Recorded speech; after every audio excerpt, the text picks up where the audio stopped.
Hello everyone, அஸ்ஸலாமு அலைக்கும். இன்றைக்கி நம்ம சேனலில் பார்க்க போகிறது பன்னீர் சாண்ட்விச். நம்ம சேனலை சப்ஸ்கிரைப் பண்ணிக்கோங்க. மறக்காமல் பக்கத்தில் உள்ள பெல் ஐக்கானை கிளிக் பண்ணிக்கோங்க.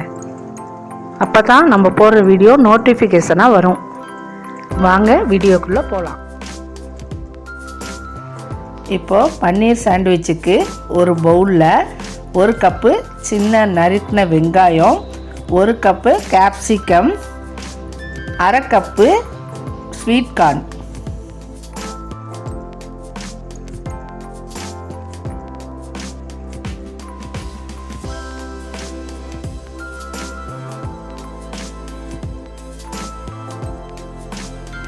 இந்த வெஜிடபிள்ஸோட இப்போ சின்னதாக நறுக்கின பன்னீரை 1 கப்பு சேர்த்துக்கலாம். இப்போது இதோட 1/2 கப்பு நம்ம மயோனீஸ் சேர்த்துக்கலாம். நீங்கள் என்ன மயோனீஸ் வேணாலும் சேர்த்துக்கலாம். அதோட 1/4 கப்பு நாம் சாஸ் சேர்த்துக்கலாம். அதாவது டொமேட்டோ சாஸு சேர்த்துக்கலாம்.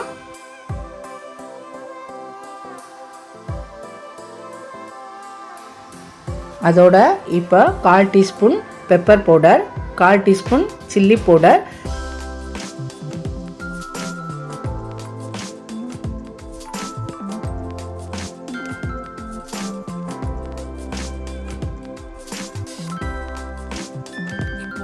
இதுக்கு தேவையான அளவுக்கு சால்ட் சேர்த்துக்கலாம்.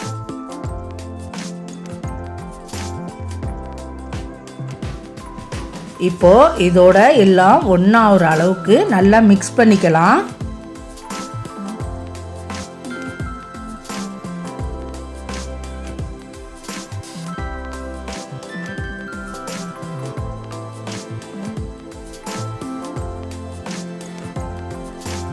இப்போது எல்லாத்தையும் நம்ம மிக்ஸ் பண்ணிட்டோம். அதை அப்படியே 10 மினிட்ஸு அப்படியே நம்ம வச்சுருவோம். அப்போ தான் மசாலா ஏறி நல்லா இன்னும் சுவையாக இருக்கும்.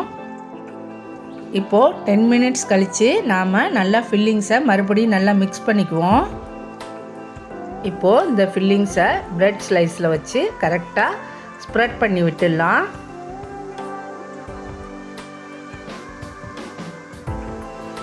இப்போது ஒரு பேனில் கொஞ்சம் பட்டர் போட்டு அதுக்கப்புறம் நாம் செஞ்சு வச்சுருக்க இந்த பன்னீர் சாண்ட்விச்சை எடுத்து அதில் நாம் சேர்த்து நல்லா கிறிஸ்பி ஆகிற அளவுக்கு 2 பக்கமும் நாம் பரட்டி எடுத்துக்கலாம். இப்போது ப்ரெட்டு 2 பக்கமும் நல்லா கோல்டன் ப்ரௌன் ஆனோடனே நாம் எடுத்துக்கலாம். பாருங்கள், சூப்பரான சுவையான கிறிஸ்பியான பன்னீர் சாண்ட்விச் ரெடி ஆகிடுச்சு. நீங்களும் ட்ரை பண்ணி பாருங்கள். இது அஜ்வின் ரெசிபீஸ். உங்களுக்கான ரெசிபீஸ் சப்ஸ்கிரைப் பண்ணுங்கள். மறக்காமல் பக்கத்தில் உள்ள பெல் ஐக்கானை கிளிக் பண்ணுங்கள்.